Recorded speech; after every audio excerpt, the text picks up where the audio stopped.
Next on the February 28th edition of Carolina Week. We'll tell you how some students are responding to what happened here. Chapel Hill police are investigating it as a hate crime. In sports, the women's basketball team claims first place in the ACC and beat Duke to get there.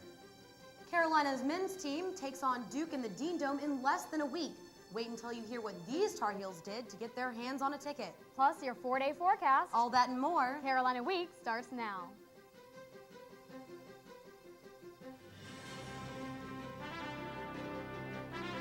From the School of Journalism and Mass Communication at the University of North Carolina at Chapel Hill, this is Carolina Week.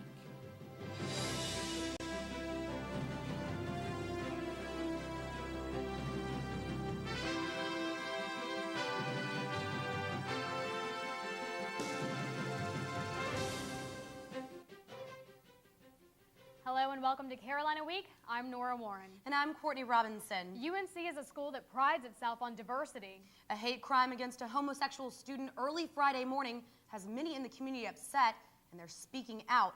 Police spokeswoman Jane Cousins says violent hate crimes are uncommon. Others say they're just not reported. In the early hours of Friday morning, some people assaulted a UNC junior, and now police are investigating it as a hate crime. It happened here, the 100 block of Franklin Street outside of Top of the Hill restaurant. The victim said about 2 a.m., 6 to 7 men chased him after making derogatory comments. That's what makes it a hate crime. Police say the assailants beat and kicked the man, who suffered a broken nose and other injuries. Cousins says she doesn't know the victim's sexual orientation, but friends say he's gay and was assaulted because of his sexual orientation. I think it's outrageous that people in this day and age still will violently beat up someone based on their presumed sexual orientation. Police have no witnesses and are asking anyone who might have seen this happen to contact them. The GLBTSA will hold a speak out showing support for the victim in the pit Tuesday starting at 6 p.m. On to other news. After November's election, progressives throughout the country started rethinking their political strategy. This weekend, North Carolinians joined that dialogue. Policymakers, journalists, academics, and activists started looking for solutions at their new Strategies for Southern Progress conference at the Carolina Inn. Panels focused on public attitudes, faith communities, tax policy, and cultural change. Organizers hope it will be a first step in outlining a new progressive agenda. Democratic Governor Mike Easley says there are some things everyone can agree about. I think it is important that you set these things in a set of values so you're appealing to the best in people. Because everybody out there has a lot of good in them. You just have to appeal to it. Guests from 11 southern states attended the event. When Airport Road becomes Martin Luther King Jr. Boulevard in a couple months, it could mean some paperwork for you. More than 800 residents and business owners will have to make changes to their records, stationery, and business cards before the name of this street changes on May 8th. Students, too, such as those who live in the Mill Creek apartment complex here, will have to update their records before heading out on spring break. Town Information Officer Catherine Lazorko says the town is trying to lessen the impact. We realize that this is not going to be the easiest thing for people to go about changing their checkbooks and filling out other change of address forms. That's why we're taking every step we can to try to make it as painless as possible. These steps include automatic address changes with major utility companies, updated voter registration in Orange County, and 1-year mail forwarding through the post office. If you have any questions, you can attend a public information meeting at the Chapel Hill Town Hall on March 22nd. Chapel Hill is trying to cut down on the number of cars on our streets by developing new parking limits for businesses. Last week, council members took a key step toward the vision of a town less reliant on cars. They asked staff to look into eliminating minimum parking space allotments for businesses and setting caps on parking spaces for new development. The idea is to ensure that there's enough parking to serve the projected number of customers. Council members will return in May to discuss whether or not to eliminate minimum parking allotments. Well, Courtney, what do you get when you mix lumber, enthusiasm, and lots of mud? Nora, it sounds like a typical Saturday for one UNC group, but I'd say mud was no match for these folks. We'll tell you what they're up to after the break.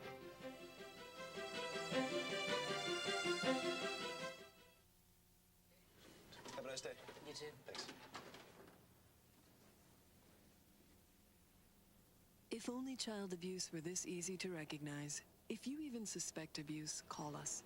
Trust your instincts. Properly inflating my tires burns less fuel and saves me money on gas. Yeah, I'm saving Mother Nature from pollution, but more importantly, she saved me $11. Ow! Environmental defense. Get green. By keeping my car regularly tuned, I save money on gas and repairs. That also means cleaner air. You know, feels good to help save the cash, planet. Environmental defense. Get green. For more tips, go to getgreen.com. Mrs. Russo. Hi, Ben. Hi. If only child abuse were this easy to recognize. If you even suspect abuse, call us. Trust your instincts. Imagine being a parent with a child who's in and out of the hospital, and you're struggling just to find the money for gas to drive for a visit. UNC's Dance Marathon helps raise money for UNC hospitals so families won't have to endure these hardships. Reporter Elizabeth Crumpler has more about the help Dance Marathon offers to families with sick children. Fetzer Gymnasium was alive for 24 hours Friday and Saturday with dancers, moralers, and volunteers all working to raise money for UNC's Dance Marathon. Even student body president-elect Seth Dearman turned up as a dancer for the fundraiser, passing the time by shooting baskets with other marathoners. But amidst all of the dancing, the real reason for the excitement never took a back seat. All of the money raised from Dance Marathon goes to support UNC hospitals and its For the Kids Fund to help families of children suffering from chronic illness, like George. He is my hero, and you are our heroes too. Sophomore Mary Williams says it was these families that kept her on her feet. There are all these inspirational stories throughout the day that tell us why we're standing here, why we're dancing, and that helps me to keep going. The efforts and hard work of Mary and more than 1,500 other volunteers paid off.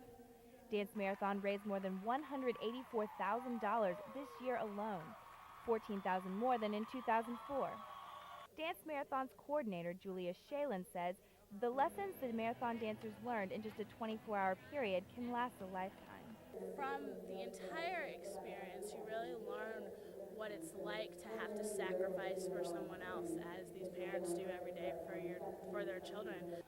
And even though the dancers' sacrifices might pale in comparison, they are able to help parents step by step to ease the frustration and hardships of having a child constantly in the hospital. In Chapel Hill, I'm Elizabeth Crumpler, Carolina Week. Well, this weekend definitely was one for marathon fundraisers. I definitely agree with that. In addition to 24-hour dancing, there's also a 3-day house building. Reporter Lydia Garlikov has more about Habitat for Humanity's Blitz Build. Thick Carolina clay couldn't keep members of UNC Habitat for Humanity away from the construction site this weekend. And it sure didn't slow down their Blitz Build, a plan to raise a house in just 3 days. It's neat just to see the change from Friday morning when we got out here and it was just cement. I mean, by the end of that day we had 2 stacks full of walls, and this morning by the time I got out here they had at least 3 or 4 of the walls up, and it's just so amazing. I can't believe it's happening. Neither can Linda Parson, the future owner of this house. These students are building a first house, first yard, and first community for her 2 young children, and for that, she's grateful. I have respect for the students and a great appreciation for them coming out, giving their time, because I know how it is if you go to class all week, you want to sleep in on Saturdays. And for them to come out here at 8 o'clock in the morning and want to help build my house is absolutely great. Building houses is nothing new to members of UNC's Habitat. They build houses like these in Honduras and Southeast Asia, but this is the first time that they're building a house here in Chapel Hill for a member of UNC's faculty. Sessler wanted to build a house in Chapel Hill because it means more than just constructing the house. Habitat's building a new relationship between the university and the town. We've been building out in F1, and so to be in Chapel Hill, you know, with the university, for someone from the university, it's just a great way to bring everybody together and say Habitat's doing great things in Chapel Hill, not just in other countries or other parts of North Carolina, but actually in Chapel Hill. The team packed up the hard hats Sunday evening, but they'll return each weekend until the house is finished this spring. In Chapel Hill, I'm Lydia Garlikov, Carolina Week. One minor correction, Parsons is a staff member, not a faculty member. If you'd like to serve as a volunteer on our house, our website, carolinaweek.org, has more information. A Duke student is counting his winnings after competing on a hit game show. Let's play.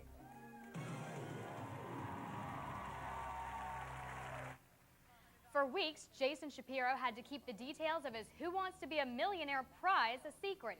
But after his episode aired Friday, his $16,000 secret is out.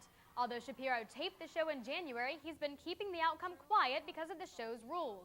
Shapiro says because of his Jewish religious beliefs, he had no clue on his last question. True Italian sausage from Bologna, Italy is called what? I keep kosher, actually, so they asked me about ham or sausage or whatever it was. And I mean, I asked the audience and they had no clue, and then I took 50-50 and it really just made no difference. And I mean, I actually would end up guessing right, but I mean, there's no reason for that. It was just a coin flip in my head, so, you know, I figured it was probably best to take, 5 figures home instead of risking and go home with 1,000. Shapiro says he doesn't have big plans for a purchase. He says he plans to buy a few video games and put the rest of his money in savings. The right answer, by the way, is mortadella. Well, here's a hands-on testament to just how intense the Duke-Carolina rivalry is. Friday, 21 students put their hands on a mock Duke ticket. The last person still touching it would win 2 tickets in the risers for Sunday's games. Participants spent 2 nights here when temperatures dipped into the 20s. After 55 hours, the last 2 contestants decided to quit together and share the tickets. The town hall is taking another look at putting a luxury tax on event tickets. If the council passes the tax, basketball, football, and theater tickets will go up by $1. The tax would apply only to tickets costing $30 or more. Supporters say the revenue would help public transit by providing some financial relief for both the university and the town. But university officials have opposed the idea in the past, saying it might hurt ticket sales. Well, it's been pretty rainy outside. Weathercaster Aaron Moore joins us now to tell us about it. Aaron, I'm sure that those contestants for the Duke tickets are just so excited that the rain held off until today instead of back on Friday. Yes, I would have wanted to be out there if it had been last night and this morning. We saw a very cold rain on Sunday and all day Monday. Stay tuned to find out if this cold wintry weather is here to stay.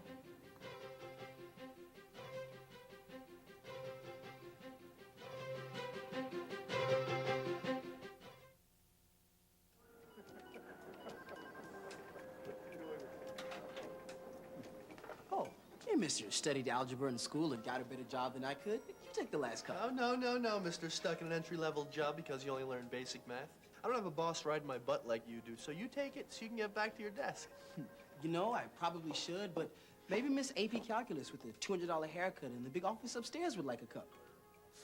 Oh, no, mister. What was your name again? Never mind, it doesn't matter. I'm too busy doing important things to care. I just came down for some sweet and start. You know, if my limited math abilities weren't keeping me from getting a better job, I'd quit this afternoon. I don't blame you. But thank goodness you're stuck here because we really need someone to make the coffee.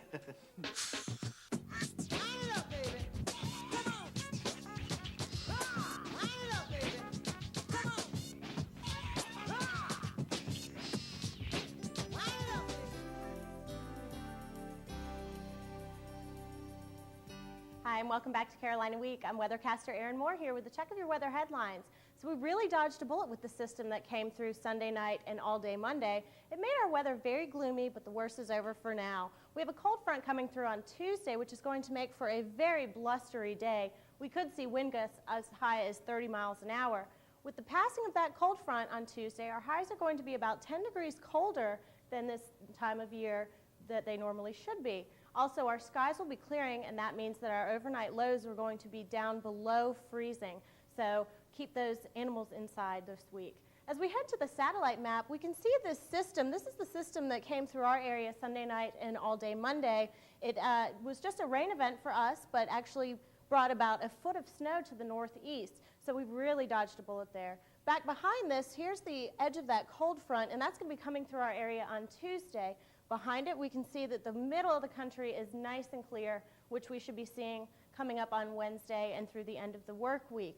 If we go to the surface map, we can see here's this low pressure system, again, that came through our area, And here's the cold front that's going to be coming through on Tuesday. Really shouldn't be a weather maker for us. We're just going to see some very high winds on Tuesday. Back up here we have a high pressure system that's going to be building into our area. And as it moves farther into the deep south, that's going to change our winds from a northwest to a southwest flow, and that's going to allow us to warm up as we head towards the weekend. Don't get those shorts out quite yet. We're just going to be warming up to right about normal for this time of year, into the mid-50s or so. As we head to the 4-day forecast, we can see our high on Tuesday is only going to be 46 degrees. We're going to see mostly cloudy skies. Again, it's going to be very windy, and look at these overnight lows in the 20s all week. Wednesday, our skies are going to be clearing out. We're going to be seeing mostly sunny skies with a high of 46 again and a low of 24. On Thursday, a high of 48 with a low of 24. And then on Friday, we could see a high into the 50s again. So as we take a look ahead into March, our average high for March is 64 degrees, and our average low is about 29 degrees. So we're not going to be seeing temperatures that high this week. But our first day of spring is March 21st, so a couple weeks away. So hopefully we'll warm up soon. I'd say the countdown to spring break has begun. It We've had has. a pretty warm year so far. I guess we have to pay our dues so we recognize spring when it finally gets here. Exactly. Well, Erin, thank you so much. Thank you. The man of the hour, Wes Wilson, joins us now. Wes, I know baseball was on all weekend, and so I'm sure that's the only thing that was on your TV. Did you get to watch any baseball? Well, actually, I caught every single game at the Boston Stadium this weekend, and the Heels are playing great baseball, but like y'all were saying, it's pretty cold out there. So first, let's head inside to the gym. Coming up on Carolina Week Sports, So You Think You're Strong. You might throw around a couple of weights every now and again, but you've got nothing on these fanatics. Sports reporter Ryan Ball pushes himself to the limit and just a little bit more when Carolina Week returns.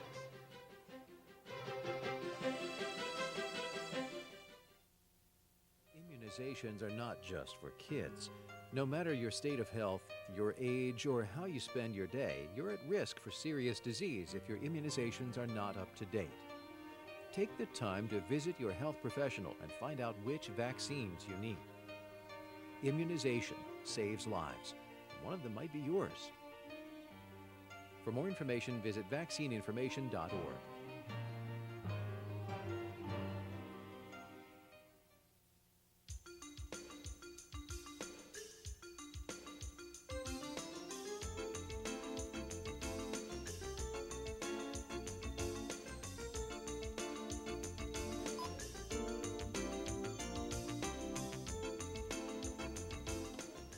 When you shop in Orange County, your money comes back to you. Thank you for shopping Orange. So shop Orange and see what a difference you can make.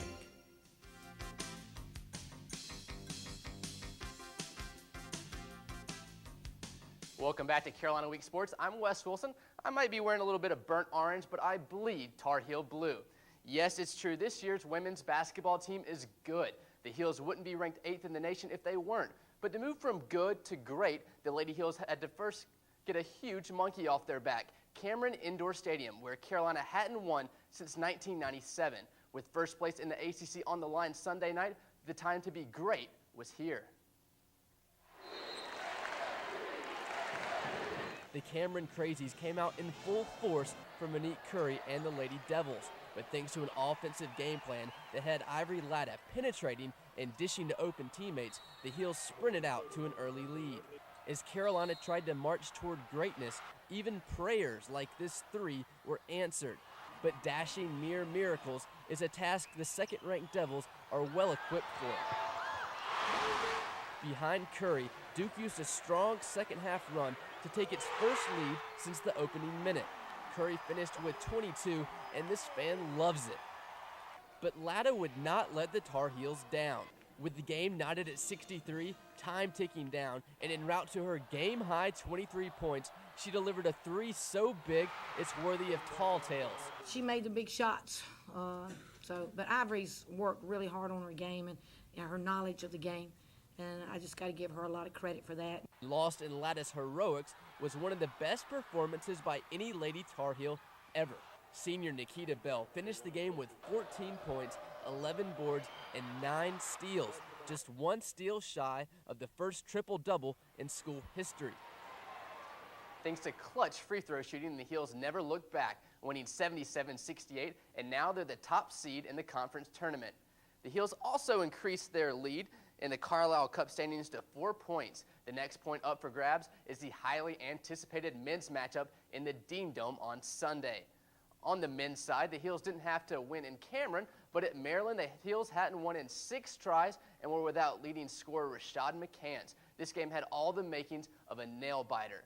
We pick up at the end of the first half. Maryland misses the shot. Carolina eventually scoops it up, and with a quick dish to David Noel down the court, he knows what to do with it. Heels go up 10 at halftime. Then in the second half, it looked like the Heels would run away with it. Sean May elevation, but Maryland would keep it close as the Terps got on a roll from back at the three-point line. Now it's Jawad Williams' time as he hits this three. Heels back up by 2. Maryland will tie it up, and then Raymond takes over. So silky smooth. Then the final play of the game, Sean May comes up. Huge rejection. Take another look. May, he says, get that mess out of here. May finishes with 6 straight double-doubles as the Heels escape with the win. While the Tar Heels squeaked by the Terps, Carolina baseball had to play catch-up to beat Birmingham Southern on Friday. Birmingham Southern got off to an early 2-0 lead in the third. Unforced errors by the Heels helped Birmingham steal a few bases. Then sophomore pitcher Daniel Bard turned on the heat, and he retired the next 13 batters. And like this excited fan, Carolina's hitters got back in their groove as 6 different Tar Heel batters got their heels across home plate. The Panthers squeezed in one final run to settle the score at 6-3 in the first game of this 3-game series. Talk about drama. In the second game of the series, the last at bat had all the makings. Bases loaded, bottom of the 9th, game tied at 2, Tar Heels up to bat. Someone has to be the hero. Well, Greg Mangum is your guy. His sac fly in the bottom of the 9th put the Heels on top 3-2. And in the last game of the series, Andrew Miller had a no-hitter going into the 6th inning and finished up giving away only 2 hits on the game. Offensively, the Heels got on the board when freshman Chad Flack went 2 for 2 and had a 2-run bomb in the second. The Heels went on to win 6-1. The men's swimming team took a little trip down to Georgia for the ACC Men's Swimming Championships. They finished 4th in the conference standings with 412 points. Junior John Glasgow finished 2nd in the 200-yard butterfly. Virginia took home its 7th consecutive ACC title with more than 700 points. From men's swimming, now we go to women's gymnastics, where the ladies took on the Wolfpack from NC State on Sunday. Olivia Trusty showed up in usual style and clearly knows how to make an entrance on the vault. The Heels started to struggle a little bit on the bars, however, as the usual strong Courtney Bumpers took a fall and lost points. More falls on the beam cost UNC, but Courtney got her groove back to the tune of a 9.8 score. Even a score like that can't win this meet, however, as NC State takes the W. The men's lacrosse team took charge on Saturday, sending a simple message to the Denver Pioneers. Find your plane and go home. This was a high-scoring game with 7 different Heels contributing to the 18 goals. Senior Mike McCall had a career high of 6 goals, and senior Jed Prosner scored 5 goals, one shy of his career high. On the women's side, the Temple Owls in town. It didn't take long for the Heels to get on the board. Look at that wicked shot. Temple came right back. The Owls weren't going to go down without a fight. But Christina Juris was too much for Temple and led the Heels with 3 goals. Heels going to win 10-6. Just like the women's lacrosse team, women's tennis has been on a tear lately. With that hold up Saturday, the 9th-ranked Lady Tar Heels were in sync against UNC Wilmington Saturday, despite the line judge having to clear up confusion during a doubles match. Doubles partners, Kendall Klein and Aniela Mojic, were almost perfect as they finished off their opponents 8-2. Teammates cheered as the Tar Heels forced the Seahawks to take a seat, finished them off 7-0. Put away the short skirts and tennis racket. There ain't no country club sports down at the SRC. Sports reporter Ryan Ball shows us how a little sweat and a lot of iron can go a long way. Let's go, Matt! Let's go, Matt! You got it! You got it! You got it! No matter how strong you are, there's always someone stronger, especially at the Student Recreation Center, which hosted its annual show of strength and endurance on Friday. The lift, bench press. The repetition, just 1. The challenge, finding out where you stand in a group of giants. Things started off slow as everyone tested themselves and each other. I felt good with my first lift. I wasn't leading the pack, but I wasn't far behind. Then, this man showed up. Thad Benefield, a graduate student, pressed 455 pounds on his first try, and this isn't even his favorite. So really, I don't really specialize in bench. Actually, my best lifts are deadlifts and squats. The women's competition is going much like the men's. Plenty of competitors, but a winner was already emerging. For Candace Armstrong, benching is just part of her workout. It's just part of the regimen, something I work on about once a week, but something I do focus on. Back on the men's side, things are starting to get crazy. I'm fighting to keep up, and some of the guys look like they're just warming up.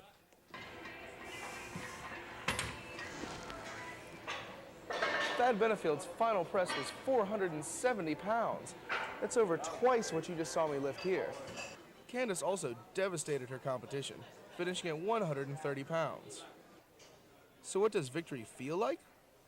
We have a good time doing it, but it's nice to win, but I do it more for fun. It's just an adrenaline rush. I guess it's probably the same thing for people that bungee jump or skydive, stuff like that. The final verdict. There is someone stronger out there, but that's just a reason to train harder for next year. In Chapel Hill, I'm Ryan Ball, Carolina Week Sports. Thanks, Ryan. No reporters were seriously injured in the making of this story, just a little hurt pride. And now, guys, we have a little bit more information about some football players. Darius Bowman and Isaiah Thomas won't be returning to the team next year. They got suspended after a drug incident. Well, Wes, it's always a shame when we lose members of our own. Wes, thank you. Remember playing with Legos when you were younger? Not me, but some other people in the Triangle took these toys to a whole new level. Calling all Lego lovers, you won't want to miss what's coming up.